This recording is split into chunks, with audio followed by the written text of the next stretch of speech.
विकास नगर रहते हैं, सुनियारा है। हाँ। तो कह रहा है बहन जी आप हटको मत, यहाँ चले जाओ। मैं क्या अच्छा, यहाँ कहाँ, मेरे यहाँ? नहीं, करौली सरकार। अच्छा अच्छा। तो कहते हैं वहाँ जाने से सारे काम ठीक हो जाएंगे, आपके बच्चे आपके हक में रहेंगे। आप, मेरी प्रॉपर्टी खराब हो गई थी, जो ननद है मेरी प्रॉपर्टी लूट के ले गई, हमारे पास कुछ भी नहीं है। अच्छा। मेरी सास को उसने इंजेक्शन दे के खत्म कर दिया। तो सारे हम, अब इंसान दुखी होगा तो रास्ता ढूंढता है। रास्ता ढूंढता है, आप रास्ता ढूंढने के लिए वहाँ चले गए। अच्छा, उन्होंने, मैंने कहा भावन के बताओ कितने पैसे लगेंगे, फोन पे नहीं बताते, कुछ भी नहीं कहते, आप आ जाओ। मैं, मम्मी, मेरे 15,000 की पेंशन थी मेरे मम्मी की, तो मैं मम्मी में अपने पास ही रखा हुआ था। हाँ। क्योंकि पति की नौकरी लगाई थी तो वो काम नहीं कर सकते, इनका दिमाग काम नहीं करता। तो मम्मी को मैंने कहा, 106 साल के मम्मी थे मेरे। तो फिर मैंने कहा मम्मी जाऊं, कह रहे बेटा जा, चली जा, सारे तेरे खिलाफ हैं, कोई काम तो हो। तो उनके पेंशन से ही लेके जाती थी।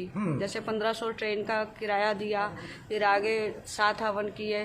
तो जो बंधन अर्जी लगाते हैं, मैंने कहा कितने की, कह रहे 200 की। मैं कहा वहाँ तो आप 50 रुपए का कह रहे थे, जो टोकरी होती है 50 रुपए की। अब यहाँ आके जैसे हम गए ना, शिव कुमार ने जैसे भेजा, हम ट्रेन से उतर के उसने किसी लड़के को कहा कि आप वहाँ ठहर जाना, होटल में मत जाना, और आपका खाना पीना सब दे देंगे। अच्छा, हम गए, उसके घर में टैची वगैरह रखी। उसके बाद हम दरबार आए। दरबार में मैंने कहा भैया कहते कुछ और हो, बताते कुछ और हो तुम। 50 रुपए की टोकरी और 250 रुपए किस बात के दे? तो कह रहे तुम दोनों का लेने पड़ेंगे। मैं कहा एक से गुजारा नहीं होगा? कह रहे नहीं। मैं कहा पति पत्नी एक ही हैं? तो कहते नहीं, अलग अलग। 400 रुपए वहाँ लगे मेरे। उसके बाद फिर रात को बारिश इतनी आ गई, तो मैंने कहा कंबल दे दो, तो कह रहे कंबल नहीं मिलेगा। अच्छा, जहाँ सामान रखा था तो वहाँ मैंने अपने पति को भेजा, तो उसने क्या दगा किया, रात को सोए, मैं वहीं कुर्सी पे बैठ के रोती रही दरबार के सामने।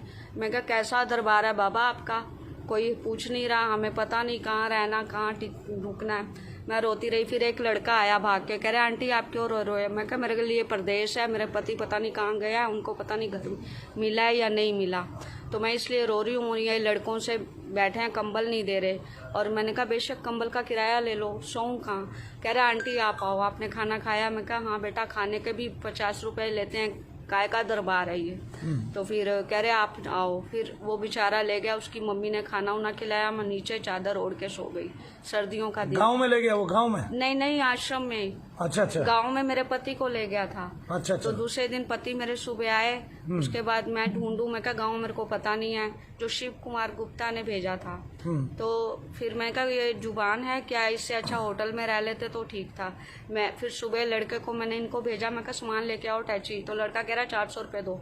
मैं कहा किस बात के 400 रुपए दे? भी पति सोया मेरा, कोई खाना नहीं, कोई कुछ नहीं। मैं कहा ये तो अच्छा धंधा बना रखा है। फिर मेरे फ़ोन में पैसे ख़त्म हो गए थे, तो मैंने किसी अच्छा एजुकेटेड जेंट्स था, पुलिस वाला ही था।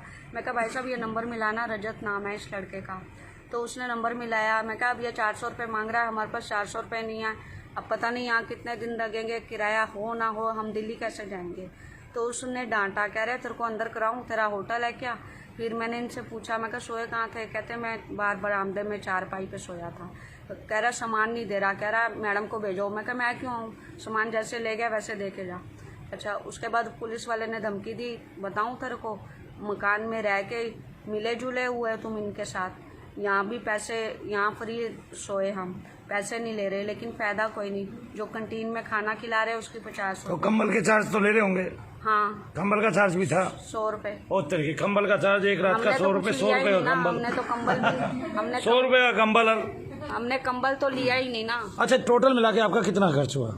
7 किट का, यानी कि 7 एक की 24,500। हाँ। फिर 8वीं किट नहीं ली आपने? फिर 2 अमावस्या नहीं की? नहीं। क्यों नहीं की? ऐसा क्या हुआ? एक अमावस्या की, ऐसा क्या हुआ, क्यों नहीं की? कोरोना वायरस की? नहीं, मेरे मम्मी, हम ये फरवरी में गए थे, मार्च में जाना था, तो मैंने मम्मी को 4 दिन के लिए अपने भाई के घर में छोड़ दिया। तो उसके बाद उनकी तबीयत खराब हो गई। जैसे हम करौली से आए तो उनकी हालत खराब हो गई, क्योंकि बंधन भी मैंने खोल दिया था। हाँ। मैंने कहा इतना अंदर से आवाज आ गई, फायदा तो है नहीं, बात भी नहीं करता अगला बंदा। 2 बार खड़ी हुई हूँ कि मेरी मम्मी चलने फिरने लग पड़े, बताओ तो सही। कह रहे बैठ जाओ। मैंने कह भी दिया, मैं कहा जो अमेरिका से आ रहे हैं, सऊदी अरब से आ रहे हैं, उनसे तुम पैसा खड़े होके बात कर रहे हो।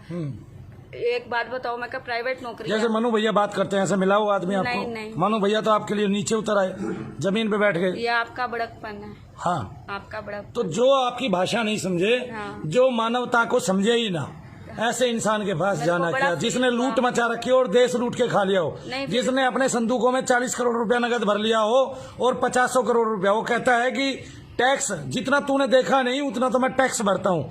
तो अरबों रुपया जिसने बिना, जब उसका टैक्सी मामूली है, टैक्सी नहीं है जो पदार्थ वो बेच रहा है, अरबों रुपया जब उसने ऐसा कर लिया और टैक्स जितना भर रहा है, इसका मतलब वो कई सौ करोड़ रुपया दबा चुका है, गबन कर चुका है लोगों का। मैंने ठीक है ना? जिससे किट ली, मैंने उससे भी आपका कोई काम बना? कुछ भी नहीं बना, उल्टा नुकसान हुआ। क्या क्या नुकसान हुआ बता सकते मेरा हैं? एक तो जब से मैं आई हूँ, ये मेरी बाजू काम नहीं कर रही। ठीक है। ठीक है, और ऊपर से मेरी माँ मर गई। आपको क्या बताया था? पूर्वज बताए थे आपको? कुछ भी नहीं बताया, बात ही नहीं की। एक बहन जी पे करोड़ों प्रेत बताए थे और बोला बाल के इतने हिस्से में, इतने हिस्से मैं में, होती इतना। तो मेरे सामने बात तो करता, मैं कहती तेरे पे है प्रेत, हम पे नहीं है प्रेत, तेरे पे है। मैंने किट जिससे ली थी ना, जिसने मैं कूपन काटा था, कह रहे 500 का कटवा लो। मैं कहा क्यों, ऊपर से गिर रहे हैं पैसे। मैं कहा 200 लेना ले, अगर 200 के कूपन में भी अगर बंदा ना मिले, तेरा गुरु ना मिले, तो हमारे तो खड्डे में गए ना पैसे। हाँ। और प्राइवेट नौकरी है, इतने दिन की छुट्टी हम लेके नहीं आए, उसका भरना कौन करेगा? आप अपना शुभ नाम फिर से बताइए। कुसुम अरोड़ा। कुसुम अरोड़ा को कुछ है, हमारी तरफ से कोई भी प्रॉब्लम है और पहले भी थी? भूत प्रेत कुछ भी नहीं है, कुछ भी नहीं है। ये वहाँ करौली जाने से नहीं है या पहले से ही नहीं है? पहले से ही नहीं है। पहले से नहीं है, मतलब आपको भैया ने बताया, हर्ष भैया ने, कि पहले से ही आपको भूत प्रेत नहीं है। और कोई पितृ समस्या है इनको? ऐसा कुछ भी नहीं है। ऐसा कुछ भी नहीं है। मतलब बहन जी आपको यहाँ दूध का दूध, पानी का पानी कर दिया गया। जैसे मेरे आप करौली से आए, तीसरे ऐसे परिवार हो जिसको कुछ भी नहीं है और उससे 40-50 हजार रुपया ऐंठ लिया गया और उसको खामखा में इतने दिन धक्के खाने पड़े और उल्टा उसके घर में प्रेत घुस गए। मैं यही बद्दुआ मांगती हूँ सुबह उठ के, माता की भक्त हूँ मैं कहती हूँ भगवती जितना पैसा गरीबों की हाय लगे, इसे बद्दुआ लगे, जैसे इसने हमारे साथ किया, इसके आगे आए, इसके बच्चों के तो आगे आए। आपने देखा मनु भैया ने उसको 8 महीने का टाइम दिया और 8 महीने में शनिदेव महाराज उसको यूट्यूब पे